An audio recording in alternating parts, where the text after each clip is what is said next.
que as tendências de comportamento começam a se adaptar às novas realidades. Então, saiu uma pesquisa que mostra que na geração Z... E alfa, ou seja, os mais jovens, a maioria, 81% deles, acredita que as aulas presenciais são muito melhores do que aulas online. Ou seja, já começa a haver também uma sensação de que o mundo não se reduz ao celular e de que tem coisas que o presencial e o velho e bom olho no olho serve muito mais do que simplesmente ficar tudo na rede social ou tudo no celular. Então, eu acho que tem uma dimensão desse fenômeno todo que o próprio amadurecimento da sociedade e as tendências da geração vão dar um jeito de criar um equilíbrio, né? Menos de 40 segundos para responder pro pessoal do rádio. Valendo! Não, e é legal porque você lembra que no começo do ano a gente falou da proibição do celular e entrou uma matéria aqui que era uma escola do Ceará que estava ensinando forró na escola.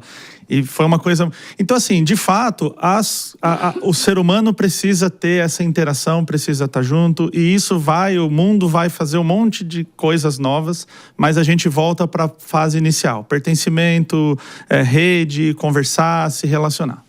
Não, sem dúvida alguma, né? E também nesse levantamento tem que os jovens, né, geração Z e Alfa, eles querem carteira assinada, ou seja, o CLT venceu, muita gente, né, indo contra essa onda. Só que também tem um aspecto que a gente tem que observar, que a pesquisa mostra que eles não estão gastando praticamente nada com os dates. Então cabe essa reflexão. Agradeço a quem nos acompanha pelo rádio. Amanhã a gente está de volta às 10 horas da manhã.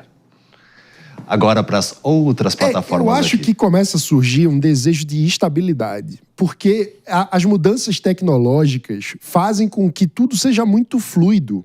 Então, na prática, a aula presencial é uma instituição estável, que até eu acho que devia se atualizar no formato, mas no formato no sentido de a disposição da aula em si, que poderia valorizar mais o encontro e a interação do que simplesmente uma exposição como se os alunos fossem passivos o tempo todo. Então, eu acho que se a gente aprofundar, inclusive essas insatisfações aparecem também entre os estudantes, né? Mas que, no fundo, tem uma questão da base do que nos faz humanos. E o que nos faz humanos é o contato físico, real, né? Muito mais do que o virtual, simplesmente. E você sabe, mano, que nas escolas caras, aí, nas escolas de alto padrão pelo Brasil, quando eu tô nessas escolas, a aula tem interação cultural, interação musical, tem lá a criança pintando, fazendo massinha. Então a gente sabe que se as escolas de alto nível, com os melhores pedagogos e os melhores investimentos já estão fazendo isso, sabem o tamanho da importância que isso tem. Infelizmente, isso vai demorar muito para chegar na escola pública de periferia, mas mostra que há uma tendência. Então, assim, o David brincou com o negócio da CLT, né? E aí, isso mostra o seguinte, não existe uma teoria que dure a vida real. Ela tem que durar na vida real. Então CLT é ruim, essa ideia que surgiu. E aí a gente vê que é o seguinte, cara, 81%, querem ter um emprego, porque assim, isso é muito bonito no discurso de algumas pessoas que jogam isso na internet e tem esse tipo de ideia, mas não sobrevive à vida real, não sobrevive ao tempo. Então eu sempre brinco, né? A geração Z, ela toma atento quando acontece no primeiro boleto que ela tem que pagar no nome dela. Porque assim, é muito... eu tenho essa teoria porque eu vou mudar o mundo e todas as gerações iam mudar o mundo, iam revolucionar, e isso que tá aí não presta.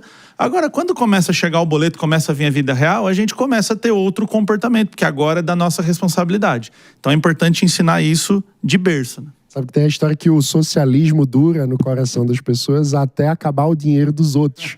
E surgiu o primeiro boleto que é pra você. Esses dias eu leio, o socialismo é bom no papel, pena que acabou o papel. Aí a gente tem várias opiniões aqui também, né? A Vinil Laser diz assim, eu acho que o Brasil deveria seguir o exemplo da Austrália quanto à regulamentação. Credo. Aí tem também o o pessoal coloca o arroba, fica difícil de ler. Os nicks. Os nicks, né? Aí o Estado não deveria controlar o cidadão dessa forma. Aí tem também o José Filho dizendo, e quem disse que nas escolas públicas a proibição de celular está funcionando? Não está, não. Já começa a lei a realmente não fazer efeito. O William Vieira também disse: a responsabilidade tem que ser sempre dos pais, eles que tenham cuidado com os seus filhos.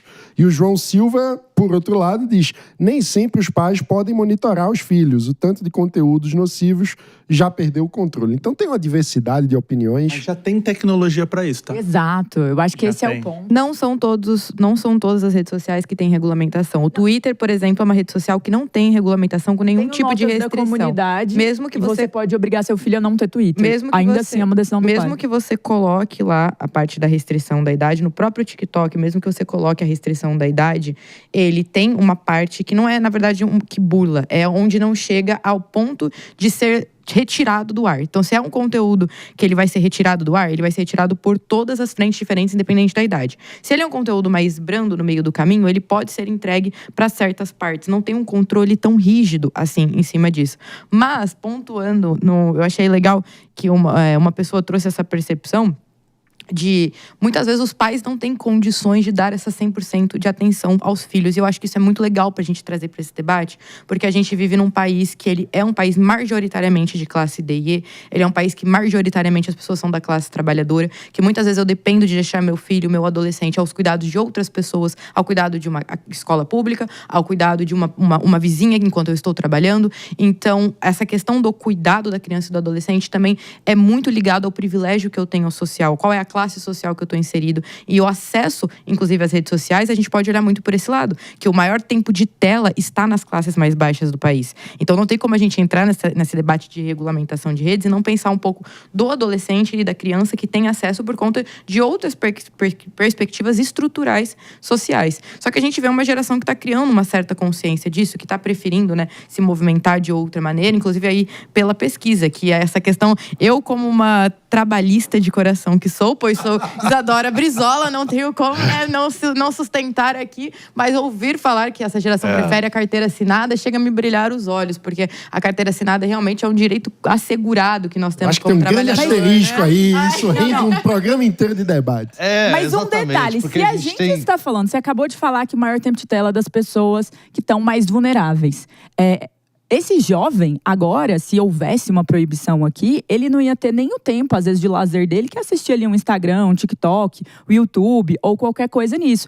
E ele talvez não tenha dinheiro para assinar Disney e tantos outras plataformas que existem de filmes ou de conteúdo. Então, assim, eu acho que, na verdade, isso rende uma situação econômica de vulnerabilidade.